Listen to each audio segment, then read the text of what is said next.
Hello मेरे प्यारे बच्चों। आप लोग कैसे हो? आशा करता हूँ अच्छे होंगे। आज की वीडियो में हम कक्षा जो 9 है, विज्ञान चैप्टर नंबर 1 जो है हमारा हमारे आसपास के पदार्थ, इनके बारे में हम जानेंगे। पूरा चैप्टर वन शॉट में हम करेंगे उस आसान परिभाषा, आसान उदाहरणों के साथ। तो चलिए वीडियो को स्टार्ट करते हैं। तो आप जानते हैं हमारे आसपास अगर आप ध्यान से देखेंगे कितने सारे पदार्थ हैं। जैसे मैंने अभी ये पकड़ रखा है, मेरे हाथ में किताब होगी, चेयर होगी, कुर्सी होगी। हम पदार्थों से घिरे हुए हैं, है कि नहीं? सारी चीजें हमारे आसपास की वस्तुएं क्या है? पदार्थ ही तो है। और हम जो भी डेली जीवन में यूज कर रहे हैं वो सब चीजें क्या है? पदार्थ हैं। पदार्थ के कई सारे रूप हैं। जैसे ये सॉलिड है, ठीक है, कोई सॉलिड है, कोई लिक्विड है, कोई गैस है। तो इनके बारे में हम डिटेल में जानेंगे, सीखेंगे। ये पदार्थ क्या होते हैं? आपके मन में आ रहा होगा ना कि भैया ये पदार्थ क्या होता है। तो पदार्थ क्या है? हर एक चीज, हर एक वो चीज जो भी हम देखते हैं, जिसको हम छूते हैं, जिसको हम खाते हैं, पीते हैं, महसूस करते हैं, सब कुछ पदार्थ है। चाहे वो हवा हो, पानी हो या चॉकलेट हो। आप जो हवा आप देख नहीं पा रहे, लेकिन हवा को आप महसूस कर सकते हैं। वो भी एक तरीका का पदार्थ है, लेकिन उसका स्टेट अलग है। वो गैसीय अवस्था में है, ठीक है। खाली ये पदार्थ नहीं हुआ, पदार्थ जो हवा आ रही है वो भी एक पदार्थ है। उसको आप देख नहीं पा रहे हो, लेकिन उसको आप महसूस कर पा रहे हो। तो हर एक वो चीज जिसे हम देखते हैं, छूते हैं, खाते हैं, पीते हैं, महसूस करते हैं, वो सब कुछ पदार्थ है, ठीक है। तो पदार्थ की सरल डेफिनेशन मैंने आपको यहाँ पर लिखवा दी विद एग्जाम्पल्स। अब हम बात करते हैं पदार्थ। अगर एग्जाम में आएगा तो आप क्या लिखोगे पदार्थ के बारे में? वे सभी वस्तुएं जो स्थान घेरती हैं तथा जिनमें द्रव्यमान होता है पदार्थ कहलाती हैं, ठीक है। जैसे हवा की बात हम कर रहे हैं, आप एक बलून लो, वो करोगे तो वो फूलता जाएगा, फूलता जाएगा, भरता जाएगा। यानी कि हवा जो है वो जगह घेर रही है, स्थान घेर रही है। यानी कि वो भी क्या है बाबू? एक पदार्थ है। तो वे सभी वस्तुएं जो स्थान घेरती हैं तथा जिनमें द्रव्यमान होता है क्या कहलाती हैं? पदार्थ कहलाती हैं। जैसे गिलास में रखा पानी, ये ईंट रखोगे जगह घेरेगी। ये जो हवा है ये भी जगह घेरेगी। ये सभी हमारे क्या है बाबू? पदार्थ है। आगे हम बात करेंगे। लड़की बोल रही है प्रत्येक पदार्थ अपने अंदर कुछ गुण रखते हैं। इन गुणों के आधार पर ही इन्हें 3 वर्गों में बांटा गया है, ठीक है। जो पदार्थ होता है अपने अंदर कुछ ना कुछ गुण रखता है स्पेशल। उन्हीं गुणों के आधार पर उनको 3 टाइप में बांटा गया है। क्या क्या है वो? एक है ठोस, दूसरा है द्रव, तीसरा है गैस। ठोस, द्रव, गैस। एग्जाम में आता है पदार्थ किसे कहते हैं, इन इनके बारे में डिटेल में समझाइए। या कितनी अवस्थाएं होती है, पदार्थ कितने प्रकार की होती है। एग्जाम में ऐसे प्रश्न बनते हैं, ठीक है। तो चलिए स्टार्ट करते हैं। पदार्थ के कणों के अभिलाक्षणिक गुण क्या होते हैं, ठीक है। पदार्थ जो होता है, नॉर्मल पदार्थ की अगर हम बात करें, उसके गुण क्या होते हैं? पहला गुण, पदार्थ के कण निरंतर गति करते हैं, यानी उनके पास गतिज ऊर्जा होती है। जो भी पदार्थ है, कोई भी ठोस, द्रव, गैस, उन वो जो पदार्थ बना है वो कणों से मिलकर बना है, सूक्ष्म कणों से मिलकर बना है। और उन सभी कणों में क्या होती है? गतिज ऊर्जा होती है। सभी कणों में, किसी में कम तो किसी में ज्यादा। ये जो आप सॉलिड पेंसिल देख पा रहे हो ना, ये भी सूक्ष्म कणों से मिलकर बना है। इसके कणों के बीच में भी गतिज ऊर्जा है, लेकिन बहुत नगण्य है, ना के बराबर, ठीक है। तो सभी वस्तु में होता ही होता है। देखो, तापमान बढ़ने से कणों की गतिज ऊर्जा तेज हो जाती है, क्योंकि कणों की गतिज ऊर्जा बढ़ जाती है, ठीक है।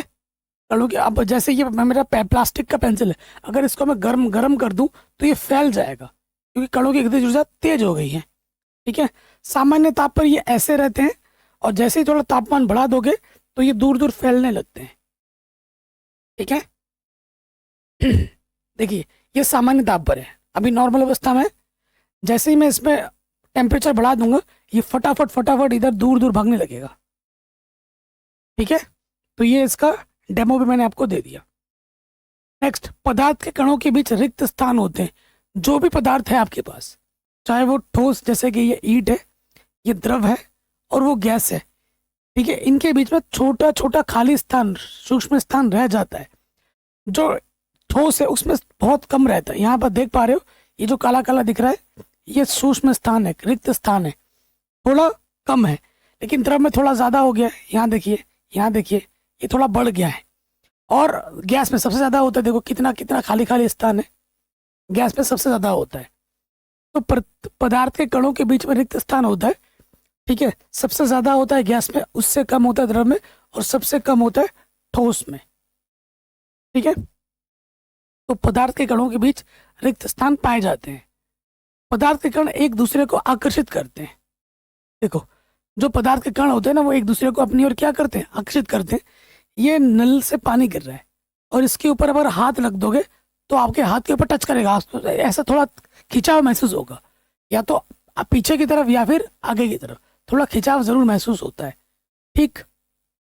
देखिए जब हम पानी के नल को खोलते हैं और पानी की धारा को अपनी अंगुली से तोड़ने की कोशिश करते हैं, क्या वह धारा टूट जाती है? नहीं टूटती। इसका मतलब यह है कि पानी के कण एक दूसरे के साथ आकर्षण बल से जुड़े रहते हैं। ये पानी जो गिर रहा है, ठीक है, आप अपना उंगली घुसेड़ दे रहे हो कि भैया धारा टूट जाएगी, टूटती धारा नहीं, तुम धारा नहीं टूटती, धारा में वही जो आकर्षण है वो लगा रहता है, ठीक है। तो इसका मतलब ये हुआ पदार्थ के कण एक दूसरे को अपनी ओर खींचते हैं, आकर्षण होता है उनमें। कह रहे पदार्थ के कणों के बीच का रिक्त स्थान, उनकी गतिज ऊर्जा ठोस पदार्थों में सबसे कम होती है, ये मैं पहले बता चुका हूँ। द्रव अवस्था में मध्यम होती है और गैसीय अवस्था में सबसे ज्यादा होती है गतिज ऊर्जा, ठीक है। आकर्षण बल भी ठोस में सबसे ज्यादा होता है, आकर्षण बल सबसे ज्यादा है, तभी इनके बीच जो रिक्त स्थान है वो कम है, ठीक है। ठोस में आकर्षण बल सबसे ज्यादा होता है, द्रव में मध्यम होता है और गैस में सबसे कम होता है, ठीक है। आकर्षण बल भी ठोस में अत्यधिक, द्रव में मध्यम और गैस में सबसे कम होता है। गैसीय अवस्था में कणों में गति मध्यम होती है, द्रव अवस्था में और न्यूनतम होती है और ठोस अवस्था में सबसे ज्यादा होती है। इसकी गति, कणों की गति, कणों की गति ज्यादा है तो इसमें जो है रिक्त स्थान ज्यादा है, इसमें मध्यम है तो कम मध्यम है, और इसमें कम है इसलिए सूक्ष्म जो रिक्त स्थान है वो कम है, ठीक है। अगली हम बात करेंगे पदार्थ की अवस्थाएं। भौतिक रूप से पदार्थ की तीन अवस्थाएं। नंबर 1 ठोस अवस्था, जैसे कि ये ईंट, द्रव अवस्था जैसे कि गिलास में रखा पानी, और गैसीय अवस्था जैसे कि ये गैस, ठीक है। आपके घर में भी गैस सिलेंडर वगैरह होगा ना, उसमें से गैस निकलती है, तो गैस से तो आप परिचित हो। और जो बलून होता है, बलून में मुंह में फू मारते हैं, या फिर जो ऐसा बलून होता है जो हवा में उड़ जाता है, नाइट्रोजन भरते हैं उसमें, ये सब क्या है बाबू, गैस अवस्था है। तो पदार्थ की मेनली तीन अवस्थाएं होती है, ठोस, द्रव, गैस। अब इनके बारे में जानने की डिटेल में नंबर 1 पे आ जाते हैं। देखो हमारा जो मानव शरीर को भी हम पदार्थ की तीन अवस्थाओं में विभाजित कर सकते हैं। हमारा शरीर भी तीन अवस्थाओं से मिलकर बना है, ठोस, द्रव, गैस, ठीक है। ठोस हमारे हड्डियां एकदम ठोस है, ठीक है। द्रव हमारे पेट में लिक्विड है, खून है, लिक्विड फॉर्म में है ना द्रव अवस्था में। गैस भी है, हम पाद मारते हैं, गैस निकालता, पेट में गैसेस बनती हैं, है ना, हम ऑक्सीजन लेते हैं, कार्बन डाइऑक्साइड छोड़ते हैं, सब क्या है, गैस है। तो हड्डियां हमारी, दांत जो होगी वो ठोस अवस्था में हो गई, जो हमारा खून है, जो जल है वो द्रव अवस्था में हो गया, फेफड़ों में जो हवा है वो गैसीय अवस्था में हो गया। हमारा शरीर भी इन तीन चीजों से मिलकर ही बना है। ठोस अवस्था, ठोस अवस्था का गुण क्या होता है, ये एक निश्चित आकार की होती है, जैसे ईंट है, जैसे ये पेंसिल है, ये अगर मैं इसको खींचूंगा ऐसे तो ना मैं इसको घटा सकता हूँ ना बढ़ा सकता हूँ, है ना। तो इसका आकार निश्चित होता है, ठोस का आकार निश्चित होता है। ठोस अवस्था में स्पष्ट सीमाएं होती हैं, बाउंड्री फिक्स है ना, इसको मैं ऐसे खींचूंगा, ऐसे करके बढ़ा सकता हूँ, घटा बढ़ा सकता हूँ, नहीं। निश्चित या स्थिर आयतन होता है, ये इसमें आयतन फिक्स है, इसके अंदर का आयतन क्या होता है, फिक्स है, ना घट सकता है ना बढ़ सकता है। इनकी संपिंडिता नगण्य होती है और ये दृढ़ होता है, दृढ़ का मतलब मजबूत होते, ठीक है। कोई डाउट नहीं होगा ठोस अवस्था में। अब हम बात करेंगे द्रव अवस्था के बारे में। तो देखो द्रव होते हैं तरल, जैसे पानी है ना, देख द्रव है, उनमें एक बहाव होता है, तुम पानी को गिरा दो स्पर्श पर तो उनमें एक बहाव होगा, वो ढलान की तरफ जाते हैं, ठीक। उसके साथ द्रव का कोई स्थिर आकार नहीं होता, कोई आकार होता है द्रव, जिस बर्तन में रखो उस बर्तन का शेप ले लेगा, फर्श में गिरा दो ऐसे फैल जाएगा, कि उसका कोई आकार फिक्स नहीं है, ठीक। द्रव का निश्चित आयतन होता है, आयतन निश्चित है। 1 लीटर पानी लिया तो जमीन पर डालोगे तो 2 लीटर थोड़ी ना हो जाएगा, 1 लीटर ही रहेगा। तो उसका जो आयतन है वो फिक्स होता है, द्रव का आयतन फिक्स होता है, नियत रहता है, निश्चित रहता है। द्रव में बहुत कम संपीड़न होता है, जो संपीड़न गुण होता है ना वो द्रवों में बहुत कम रहता है। अब हम बात करेंगे गैसीय अवस्था, जैसे ये धुआं है ना, ये गैसीय अवस्था में के रूप में रहते हैं। तो गैस में क्या होता है, एक बहाव होती है, ठीक है। ये बहाव किधर भी जा सकता है, कहीं पे भी जा सकता है, ठीक है। गैसों में बहाव होता है, उसके साथ गैसों में संपीड़न अधिक होता है, मतलब फैलाव का गुण अधिक होता है। उसके साथ गैसों में कोई निश्चित सीमाएं नहीं होती है कि भैया इस सीमा तक ही रहेगी, उस सीमा तक नहीं। तुम गैस छोड़ दो, इस पूरे रूम में फैल जाएगा। रूम में छोड़ोगे, यहाँ छोड़ोगे, पूरे रूम में फैल जाएगा, रूम से बाहर भी चला जाएगा। तो उसकी कोई निश्चित सीमा नहीं होती है। नेक्स्ट, गैसों में कोई निश्चित आकार नहीं होता है, कोई आकार नहीं है इसका, ठीक है। गैसों में कोई निश्चित आयतन भी नहीं होता, गैस का आयतन निश्चित नहीं है, ठीक है, इसका आयतन निश्चित नहीं है। तुम गैस को एक एक कटोरे में डालोगे, उस कटोरे में पूरा फैल जाएगा। एक बाल्टी में डालोगे, फैल जाएगा। एक टैंक में डालोगे, टैंक के अंदर जाएगा। एक कमरे में डालोगे, कमरे के अंदर पूरा फैल जाएगा। तो इसका निश्चित आयतन नहीं होता है, ठीक है। गैस जिस भी बर्तन में रखी जाती है वह उसी बर्तन का आकार घेर लेती है, वही तो मैं बोल रहा था, ठीक है। पदार्थ की अवस्था में परिवर्तन, क्या आप जानते हैं पानी पदार्थ की 3 अवस्थाओं से मिलता है। जो पानी है वो 3 अवस्थाओं में मिलता है। आप कहोगे सर नहीं नहीं 2 ही तो होता है, एक तो बर्फ जानते हैं हम और एक पानी जानते हैं, तीसरा भी होता है मेरे भाई। आपकी मम्मी जब घर पे खाना बनाती है रसोई के अंदर, तो आपने देखा होगा जब चावल पकाते हैं, जब सब्जी पकाते हैं तो सफ़ेद सफ़ेद निकलता है, वो पानी का ही रूप होता है, भास्प रूप में बाहर निकलता है, गैसी रूप में बाहर निकलता है। अगर उसके ऊपर हाथ लगाओगे वो जो आएगा आपके हाथ में पूरा पानी पानी हो जाता है, ठीक है। तो जो ठोस है वो बर्फ रूप में होता है, जो द्रव है वो पानी के रूप में होता है, और जो गैसी है वो वाष्प के रूप में होता है, ठीक है। जैसे ये बर्फ हो गया, ये पानी हो गया, ये वाष्प हो गया, गैसी रूप में ये वाष्प। बर्फ हमारा ठोस रूप में, पानी हमारा द्रव रूप में। देखो अगर हम गर्म करने पर बर्फ पानी में परिवर्तित हो जाता है और पानी वाष्प में परिवर्तित हो जाता है, और गर्म करोगे तो, और वही ठंडा करने पर वाष्प पानी में परिवर्तित हो जाता है और पानी बर्फ में परिवर्तित हो जाता है कि नहीं। देखो बच्चों, ये जो चीज़ है यहाँ देखिए, ये बर्फ है, बर्फ को आप गर्म करोगे तो आपका क्या बन जाएगा, पानी बन जाएगा। पानी को आप गर्म करोगे तो ये वाष्प बन जाएगा। वाष्प को आप ठंडा करोगे, पानी बनेगा। पानी को ठंडा करोगे, आपका क्या बन जाएगा, बर्फ बन जाएगा। सिंपल। तो देखो वही चीज़ है, बर्फ से पानी, पानी से वाष्प, ठीक है। और उसके बाद इसको हमने ठंडा किया तो ये पानी बन गया। पानी को और ठंडा करेंगे तो ये बर्फ बन जाएगा। पदार्थ की भौतिक अवस्था को 2 तरीकों से परिवर्तित किया जा सकता है, ठीक है। वो कौन कौन सी है, एक तो है तापमान में परिवर्तन और दूसरा है दाब में परिवर्तन। दाब का मतलब दबाव, ठीक है। तापमान में परिवर्तन कैसा हो सकता है, देखिए एक तो है गलनांक और एक होता है क्वथनांक, वो भी हम बात करेंगे। गलनांक क्या होता है, गलनांक को अंग्रेजी में बोलते हैं मेल्टिंग पॉइंट। ये क्या होते हैं, जिस तापमान पर वायुमंडलीय दाब पर कोई ठोस पिघल कर द्रव बनता है वो इसका गलनांक कहलाता है। जिस तापमान पर कोई भी ठोस पिघल कर द्रव अवस्था में बन जाए उसे हम क्या कहते हैं, उसका गलनांक कहते हैं।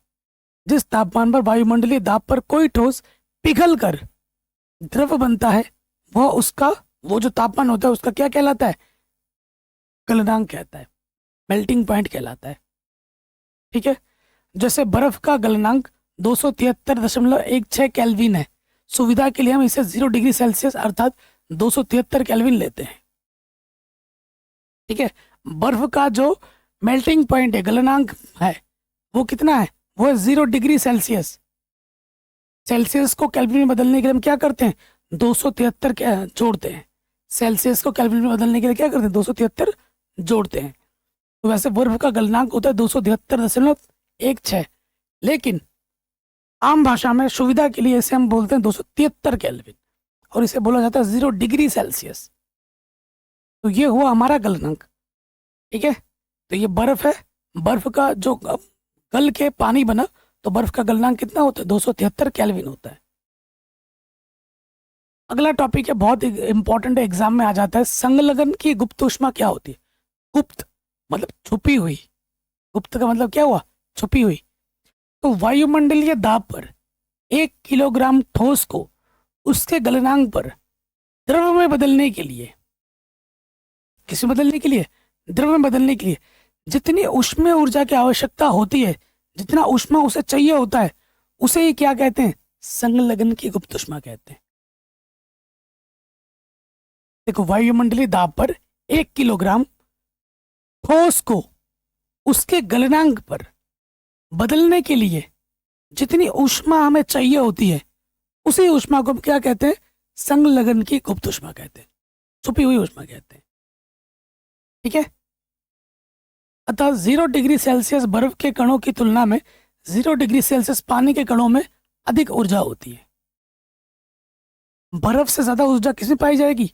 पानी में पाई जाएगी, 0 डिग्री सेल्सियस पर। ठीक है जी, ये भी हो गया। अगला आता है क्वथनांक, बॉइलिंग पॉइंट। ये क्या होता है? यहां देखना, चित्र देखना थोड़ी देर में। कह रहे वायुमंडलीय दाब पर वह तापमान जिस पर द्रव उबलने लगता है उसका क्वथनांक कहलाता है, बॉइलिंग पॉइंट। जैसे आपने पानी रखा, आपने क्या किया? पैन में पानी लिया और उसको आप नीचे से जला दिया। पानी रखते ही थोड़ी ना उबलने लगेगा। उबलना का मतलब समझ रहे? टपक टपक करके ऐसे निकलता है और उसमें भाप निकलती है, उबलना शुरू हो जाता है। तो वो तापमान जिस पर आपका जो द्रव है वो उबलने लगा है, वो तापमान क्या कहलाता है? क्वथनांक कहलाता है। जिस तापमान पर आपका द्रव उबलने लगा, उसे, उस द्रव का क्या कहते हैं? क्वथनांक कहते हैं, उस तापमान को। ठीक है। तो क्वथनांक क्या होती है आप समझ गए हैं। जिस तापमान पर आपका जो द्रव है वो उबलने लगे, उसे हम क्वथनांक कहते हैं। क्वथनांक समष्टि गुण है जो किसी विलयन में घुले हुए कणों की संख्या पर निर्भर करता है, ना कि उसके प्रकार या प्रकृति पर। ठीक है। किस पर निर्भर करता है? विलयन में घुले हुए कणों पर निर्भर करता है। इनमें निर्भर करता है कण। जैसे आप सपोज करो, आपने पानी लिया है, सिंपल पानी, फटाफट उबलने लगेगा। अब वही पानी के अंदर आपने कीचड़ घोल दिया है, कीचड़, थोड़ा मिट्टी का कीचड़ लगा के ऐसा घोल दिया है ना? तो उसके कण थोड़े से, क्या पहले क्या कण थे? दूर दूर थे, है ना? कणों में जो था वो दूर दूर था। अब कण जैसे ही आपने उस मिट्टी वगैरह घोल दिया, वो कण पास पास में आ गए और उनमें थोड़ा सा भारीपन आ गया है। अब एक तौर पे अब वो आग उबालना चाहो तो उतने जल्दी नहीं उबलेंगे, थोड़ा टाइम लेगा। ठीक है ना? तो किस पर निर्भर करता है? कणों पर निर्भर करता है, ना कि उसकी प्रकृति पर निर्भर करता है। ये ध्यान रखिएगा। तो जल का क्वथनांक एग्जाम में आ सकता है ऑब्जेक्टिव में, 373 केल्विन होता है। 373 केल्विन होता है। डिग्री सेल्सियस की अगर हम बात करें तो जल का क्वथनांक 100 डिग्री सेल्सियस होता है। 100 डिग्री सेल्सियस ताप पर जो आपका पानी है वो उबलने लगता है। अगर केल्विन में बदलना चाहो तो डिग्री सेल्सियस को केल्विन में बदलने के लिए 273 जोड़ते हैं, तो ये हो जाएगा 373 केल्विन। एग्जाम में आता है 1 नंबर, 1 नंबर में। तो डिग्री सेल्सियस को केल्विन में बदलो, केल्विन को डिग्री सेल्सियस में बदलो। ऐसे प्रश्न भी हमने वीडियो के एंड में रखे हैं, तो ये सब आपको मिल जाएगा। नेक्स्ट आपका आ जाता है, जब पानी को उबाला जाता है तो उसके तापमान में वृद्धि नहीं होती है। तापमान 100 डिग्री सेल्सियस ही रहता है, क्योंकि वाष्पीकरण की गुप्त ऊष्मा पानी के कणों के बीच के आकर्षण बल को तोड़ती है। ठीक है। नेक्स्ट, ऊर्ध्वपातन क्या होता है? ऊर्ध्वपातन जिसे अंग्रेजी में कहते हैं सब्लिमेशन, सब्लिमेशन कहते हैं। तो ये क्या होती है? देखो, इसमें क्या होता है, पदार्थ की 3 अवस्थाएं होती हैं। एक तौर पे क्या होता है, ठोस, द्रव, फिर गैस बनता है। इसमें ना वैसे क्या होता है, एक अवस्था दूसरी अवस्था में गए, दूसरे से तीसरी में गए। इसमें पहले से डायरेक्ट तीसरी में चला जाता है। तो एक अवस्था को से दूसरी अवस्था में नहीं जाता, सीधा एक से तीसरे में चला जाता है। देखो, कुछ ऐसे पदार्थ हैं जो द्रव अवस्था में, ठोस से द्रव में जाना चाहिए, द्रव अवस्था में नहीं जाता, ठोस से सीधा गैस में चला जाता है। जो द्रव अवस्था में परिवर्तित हुए बिना ठोस अवस्था से सीधे गैस में वापस ठोस में बदल जाते हैं, इस प्रक्रिया को ऊर्ध्वपातन कहते हैं। कुछ ऐसे पदार्थ हैं जो ठोस अवस्था से सीधा गैसीय अवस्था, और गैसीय से सीधा ठोस अवस्था में आते हैं। बीच वाला जो है द्रव अवस्था उसमें जाता ही नहीं है। तो ऐसे गुण को हम क्या कहते हैं, ऐसी प्रक्रिया को हम कहते हैं ऊर्ध्वपातन। ठीक है, उदाहरण क्या है, कपूर। कपूर आपके पास ऐसा है जो ठोस से सीधा गैस में जाता है और गैस से सीधा ठोस में आता है, द्रव में नहीं बदलता वो। ठीक है, ये आपका कपूर है। ठीक है, ये ठोस से सीधा क्या आ जाता है, गैस में आ जाता है। अब हम बात करेंगे, थोड़ा सा उदाहरण ले लेते हैं। क्या है, देखिए, थोड़ा सा कपूर या अमोनियम क्लोराइड जिसका चूर्ण करके आप क्या करना, कपूर लाना, उसको ऐसे चूर्ण बना लेना, चीनी की प्याली में डालिए, प्याली में डाल दीजिए। चीनी की प्याली पर कीप को उल्टा करके रखिए। ये जो चीनी घर का चीनी नहीं है, इसे प्याली का नाम होता है, चीनी की प्याली। ठीक है, इसमें रखना होता है, और ये जो कीप है इसके ऊपर ऐसा उल्टा करके रख दो। ये सारा चीज प्रयोगशाला में होता है। ठीक है, कीप के सिरे पर रुई की डॉट लगा दीजिए, यहाँ पर रुई रख देना। ठीक है, धीरे धीरे गर्म कीजिए नीचे से। यहाँ से बर्नर लगा रखा है आपने, यहाँ पे धीरे धीरे आप गर्म करोगे। आप देखोगे कि कपूर क्या होता है, अमोनियम क्लोराइड होता है। कपूर का रासायनिक नाम क्या है, अमोनियम क्लोराइड। ठीक है, ठोस से गैसीय अवस्था में बदल जाता है। ठोस द्रव में होना चाहिए, द्रव में नहीं बदलता, सीधा गैस में बदलने लगता है।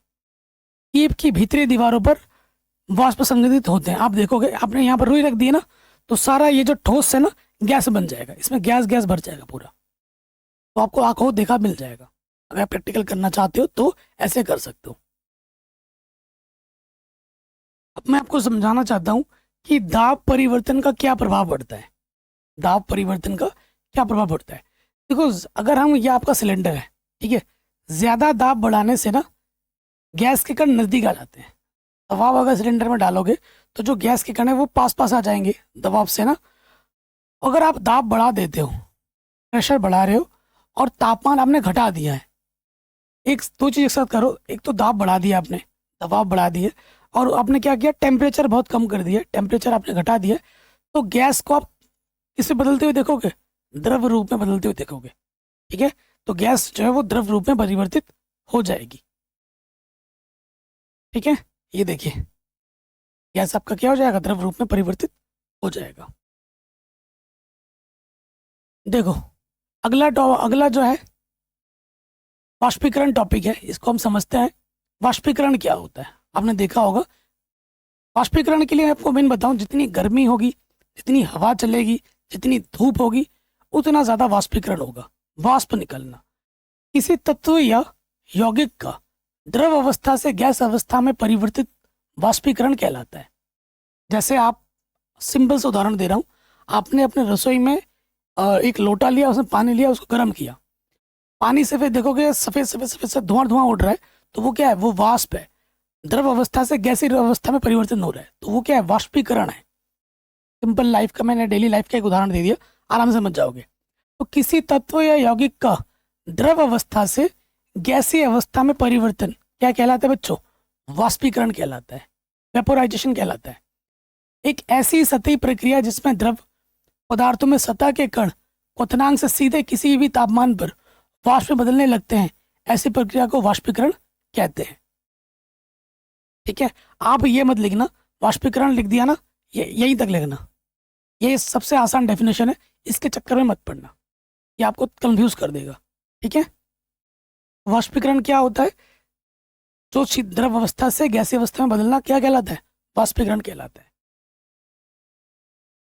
वाष्पीकरण के बहुत से प्रकार हैं, और वाष्पीकरण को प्रभावित करने वाले जो कारक हैं वो क्या क्या है, तो सबसे पहले सतही क्षेत्रफल।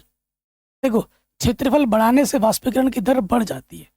पहले क्या है, इतना सा पानी है, देखो आपके पास 1 लीटर पानी आपने इतने से बर्तन में रखा है, इतने से बर्तन में, तो पानी ज़्यादा है तो आप वाष्पीकरण कम होगा। अब पानी तुमने एक इतना बड़ा सा लोटा ले लिया, बड़ा सा लोटा है, और उतना ही पानी तुमने वो फैल गया, अब नीचे से जब आग जलाओगे तो फटाफट वाष्प बनेगा चारों तरफ से, वो जल्दी वाष्पीकरण होगा। तो क्षेत्रफल जितना ज़्यादा होगा वाष्पीकरण उतना ही तेज होगा। ठीक, तापमान में वृद्धि, तापमान बढ़ाने से वाष्पीकरण की दर बढ़ जाती है। सिंपल मैं उदाहरण दे रहा हूँ, आपने कपड़ा सुखाना भी एक वाष्पीकरण है। कपड़े सुखा रहे हो, गर्मी का दिन है, अभी डालोगे 5 मिनट के अंदर सूख जाएगा। ठंड का टाइम है, धूप नहीं निकली है, कपड़े भिगा के तुमने सुबह रखा, शाम तक भी कपड़े नहीं सूख रहे हैं। क्यों? क्योंकि धूप नहीं है, तापमान नहीं है। ठीक है, तापमान बढ़ाने से वाष्पीकरण की दर बढ़ जाती है, क्योंकि पदार्थ के कणों की गतिज ऊर्जा बढ़ जाती है, इसलिए जल्दी जल्दी वाष्पीकरण हो जाता है। आर्द्रता, नमी, अगर ज़्यादा नमी है जैसे बरसात के दिनों में होती है, अगर बरसात के दिनों में आप कपड़ा सुखाओगे, सूखेगा? नहीं सूखेगा। ठीक है, अगर नमी है, बादल हैं, ठीक है, बरसात हो रही है, तो आपका वाष्पीकरण नहीं होगा। अगर हवा में आर्द्रता है, वाष्पीकरण की दर घट जाती है। वायु की गति, अगर वायु बहुत तेज है, हवा चल रही है, तूफान चल रहा है, और आपने कपड़ा डाल दिया, देखोगे 2-3 मिनट के अंदर कपड़ा सूख जाएगा। क्यों? अगर वायु की गति बढ़ जाती है तो वाष्पीकरण की दर भी बढ़ जाती है, क्योंकि कणों की गति से ऊर्जा बढ़ जाती है और कपड़े जल्दी सूख जाते हैं, है ना। तो वायु की गति से हमारा जो वाष्पीकरण का दर है वो बढ़ जाता है। तो ये 4 कारक मैंने आपको लिखवा दिए। वाष्पीकरण से शीतलता, ये टॉपिक बहुत इंपॉर्टेंट है। आपने देखा होगा जब आप पसीना पसीना हो जाते हो, आजकल गर्मी का सीजन है, जब पसीना पसीना हो जाते हो, आपने पूरा भीग गए और आप आके बैठोगे थोड़ी सी छांव में, तो आपको ठंडक का एहसास होगा, आपको ठंड ठंड लगेगा। फील किया आपने? जैसे एकदम पूरा पसीना पसीना हो गए और आप पंखे के नीचे के बैठ गए या छांव में बैठ गए, तो आपको बहुत ठंडापन महसूस होता है ना। तो ये क्या है? वाष्पीकरण से शीतलता, इसके बारे में हम पढ़ेंगे। वाष्पीकरण प्रक्रिया के दौरान लुप्त हुई ऊर्जा को पुनः प्राप्त करने के लिए द्रव के कण अपने आसपास के वातावरण से ऊर्जा अवशोषित कर लेते हैं। ठीक है, वाष्पीकरण का जो दौरान था, देखो आपके शरीर से जब गर्मी में आप बाहर निकले, आपके शरीर के में से क्या निकला? वाष्प निकला बाहर गर्मी से, तो आप पसीना पसीना हो गए, तो उसमें आपकी क्या हुई? ऊष्मा थोड़ी लुप्त हुई। लुप्त हुई ऊर्जा को पुनः प्राप्त करने के लिए कण अपने आसपास के वातावरण से ऊर्जा अवशोषित करती है। इस अवशोषण के कारण वातावरण शीतल हो जाता है, वातावरण ठंडा हो जाता है, तो आपको ठंडक का एहसास होता है। उदाहरण एक देखिए, अगर हम हाथ पर एसीटोन डालते हैं, ये एसीटोन है, आपने हाथ पे डाल दिया, तो एसीटोन हमारे हाथ से ऊष्मा लेकर वाष्प में परिवर्तित हो जाता है। देखो आपके हथेली भी गर्म है, जैसे उसके ऊपर एसीटोन डालोगे तो थोड़ी देर बाद आपको वहां पर ठंडा लगेगा, आपका हाथ था गर्म। तो एसीटोन ने क्या किया? जैसे एसीटोन ने आपके हाथ पे गया, तो आपके हाथ से वहां से क्या निकाला? उसने ऊष्मा निकाला। देखो, एसीटोन डालते हैं तो एसीटोन हमारे हाथ से ऊष्मा लेकर वाष्प में परिवर्तित हो जाता है, और इसी कारण हमें हाथ पर ठंडक, शीतलता महसूस होती है। ठीक है, ये एसीटोन है, ये डाला हमने हाथ पर, वाष्पीकरण हो गया और यहाँ पर हमें ठंडक का एहसास होगा। और उदाहरण देखिए, गर्मी का उदाहरण जो मैं बोल रहा था आपको, उदाहरण नंबर 2, गर्मी में हमें सूती कपड़े पहनने चाहिए, क्योंकि गर्मियों में पसीना अधिक आता है। सूती कपड़े पानी के अच्छे अवशोषक होते हैं, पानी को जल्दी सोख लेते हैं और पसीना अवशोषित करके वायुमंडल में आसानी से वाष्पीकृत कर देते हैं। क्योंकि वाष्पीकरण से शीतलता होती है, अतः गर्मी में सूती कपड़ों से आराम मिलता है, ठंडक का एहसास होता है थोड़ा। ठीक है, क्योंकि इसमें वाष्पीकरण अच्छा हो पाता है। उसके बाद अगला है, गर्मियों में अक्सर लोग मैदानों में पानी छिड़कते हैं। आपने देखा होगा आजकल तो, मैं तो गरीब घर से रहा हूँ, मेरे घर में मतलब झोपड़ी हुआ करता था, हम तो शाम को क्या करते थे? पानी छिड़कते थे बरामदे में, है ना, बरामदे में, फिर ऊपर से हमारे जो छप्पर होती थी उस पर पानी छिड़कते थे। ठीक है, तो उससे क्या होता था? गर्मियों में अक्सर लोग मैदानों में पानी छिड़कते हैं। यह पानी मैदानों से ऊर्जा प्राप्त करके वाष्प में बदल जाता है और उस जगह को ठंडा कर देता है। जो जमीन है और जो छप्पर है उसको क्या कर देता है? ठंडा कर देता है वाष्पीकरण के दौरान। ये इसका प्रोसेस होता है, साइंटिफिक रीजन है। नेक्स्ट आपका, बर्फीले जल से भरे गिलास की बाहरी सतह पर जल की बूंदें क्यों नजर आती हैं? देखो, जो बर्फीली चीजें हैं, जो बर्फीला, जैसे आपने फ्रिज में देखा होगा, आपने पानी रखा है एक गिलास, ठीक है, आपने पानी रखा, थोड़ी देर के बाद देखोगे कि गिलास के अंदर पानी रखा था, लेकिन थोड़ी देर बाद देखोगे गिलास के बाहर पानी की बूंदी आ गई है। होती है ऐसा? तो वो क्यों होता है? वायु में उपस्थित जल वाष्प की ऊर्जा ठंडे पानी के संपर्क में आकर कम हो जाती है, ठीक है, और यह द्रव अवस्था में बदल जाता है, जो हमें जल की बूंदों के रूप में नजर आते हैं। यह इसका कारण है, ठीक है।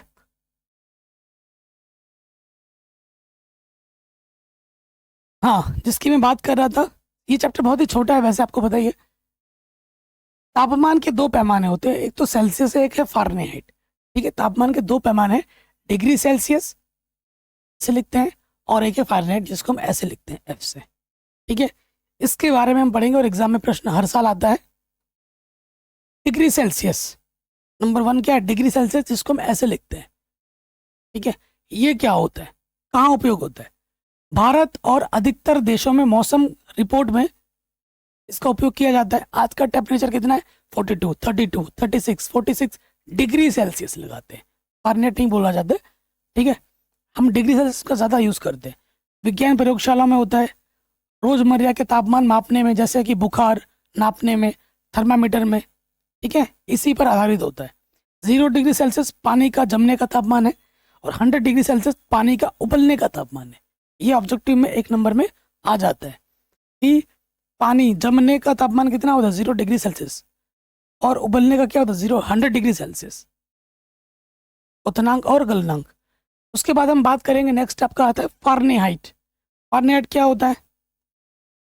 देखो, इसका जो उपयोग होता है, अमेरिका, बहामास और कुछ अन्य देश इसका उपयोग करते हैं। फारेनहाइट में वो देखते हैं, पुराने थर्मामीटर में इसका यूज़ होता है, कुछ औद्योगिक क्षेत्रों में भी यूज़ होता है। 32 फारेनहाइट पानी का जमने का तापमान होता है और 212 फारेनहाइट पानी का उबलने का तापमान होता है, फारेनहाइट में, डिग्री सेल्सियस में नहीं। एग्जाम में आ सकता है कि फारेनहाइट में बताओ कितना होता है। बच्चे डिग्री सेल्सियस का याद करते हैं, फारेनहाइट का छोड़ देते हैं और एग्जाम में फारेनहाइट आ जाता है, तो इसको याद कर लेना फारेनहाइट में, ठीक। अब हम बात करेंगे कुछ क्वेश्चंस। आपने कभी सोचा है कि जब मौसम रिपोर्ट में कहा जाता है कि आज का तापमान 23 डिग्री सेल्सियस है, तो ये फारेनहाइट में कितना होगा? जब कोई कहता है कि बाहर 86 डिग्री फारेनहाइट है, तो ये सेल्सियस में क्या होगा? सोचा है कभी? चलिए इसके बारे में थोड़ा सा समझते हैं, कुछ क्वेश्चंस को हम सॉल्व करते हैं। तो आपको क्या करना है, देखिए, फॉर्मूला होता है इसका एक, सेल्सियस को फारेनहाइट में बदलने का। फारेनहाइट में अगर बदलना है, जो सेल्सियस आपको दे रखा है उसको 9/5 से गुणा करना है और उसमें 32 जोड़ देना है। ये फॉर्मूला याद रख लीजिएगा, ठीक है। एग्जाम्पल लेते हैं हम, जैसे हमने एग्जाम्पल लिया, बहुत आसान है, बस ये फॉर्मूला याद रखिए, ठीक है। जैसे हमारे पास 30 डिग्री सेल्सियस है, इसको फारेनहाइट में बदलना है, ठीक है। 30 डिग्री सेल्सियस को फारेनहाइट में बदलना है, तो हमने क्या किया, इसके जगह पे 30 रख दिया, गुणा 9/5 हो गया और इसमें 32 जोड़ा, ठीक है। इसको हल करेंगे, ऊपर ऊपर गुणा करेंगे, 9 तिया 27, पीछे से 0/5 और ये 32। फिर हमने क्या किया, इसको काटा, 5 बचे 25, 2 बचा 5 को 20, तो ये 54 आ गया और ये 32, तो ये क्या हो गया, 86 फारेनहाइट हो गया। तो 30 डिग्री सेल्सियस को अगर फारेनहाइट में बोले तो कितना होता है, 86 फारेनहाइट। सेल्सियस 30 डिग्री सेल्सियस था, फारेनहाइट में 86 है, ठीक है। तो ये सूत्र याद रखना है आपको, कॉपी में लिख के 2-4 बार लिखोगे तभी याद होगा, मुंह से बोलने से याद नहीं होगा, लिखने से याद होगा, ठीक। अगले में आ जाते हैं, अगला है फारेनहाइट से सेल्सियस में बदलना। अगर आपको फारेनहाइट में दिया हुआ है और सेल्सियस में बदलना है, तो उसके लिए ये सूत्र होता है, C बराबर F-32 गुणे में 5/9। देखो, जो पहले वाला सूत्र था उससे भी आप ये सूत्र बना सकते हो, उससे भी ये सूत्र बना सकते हो। कैसे? देखिए, इसको, इससे भी हम वो वाला सूत्र बना सकते हैं। कैसे बना सकते हैं? ये प्लस का 32 है, इधर क्या हो जाएगा, माइनस का 32, और यहाँ पर क्या है, 9C5 है, ठीक है। फिर क्या हो जाएगा, F-32, ये बट्टे का 5 इधर क्या आ जाएगा गुणे में, और ये जो गुणे वाला इधर क्या आ जाएगा बट्टे में, ये आ गया C। देखना, यही सूत्र पीछे लिखा होगा, इससे ही हमने ये वाला बना दिया। देखो, यही सूत्र है ना, डिग्री सेल्सियस बराबर F-32 5/9 गुणे में है। एक याद कर लोगे, दूसरा ऑटोमेटिकली उससे बन जाएगा, ठीक। जैसे क्वेश्चन है, 86 फारेनहाइट को सेल्सियस में बदलना है, कितना आएगा, 30 आएगा। देखो हमने एफ की जगह पे क्या रखा, 36 रख दिया, उसमें से क्या घटाना है, 32, 36 में से 32 घटाएंगे क्या आ जाएगा, 54, और इधर क्या 5/9 है गुणे में, काटेंगे 9 छक 54, 6 गुणा 5 आ जाएगा 6 पंजे 30 डिग्री सेल्सियस। आराम से हो गया, कोई दिक्कत परेशानी नहीं होगी। थोड़ा आप भी ट्राई करो घर से, आपको मैं उदाहरण देता हूँ। 50 डिग्री सेल्सियस को फारेनहाइट में बदलना है, कमेंट करके बताना कितना आ रहा है, और 100 फारेनहाइट को सेल्सियस से बदलना है, कितना आएगा कमेंट करके आपको बताना है, ठीक है प्लीज़। और इस तरीके से ये जो चैप्टर है वो हमारा यहीं पे समाप्त हो जाता है। बहुत ही छोटा सा चैप्टर था, मैंने आपको बहुत ही आसान तरीके से समझा दिया, सिंपल परिभाषा और उदाहरण के साथ। आशा करता हूँ आप समझ में ज़रूर पाए होंगे। प्लीज़ वीडियो को लाइक करें, शेयर करें अपने दोस्तों के साथ। अपना ख्याल रखें, मिलते हैं आपसे नई वीडियो में। जय हिंद।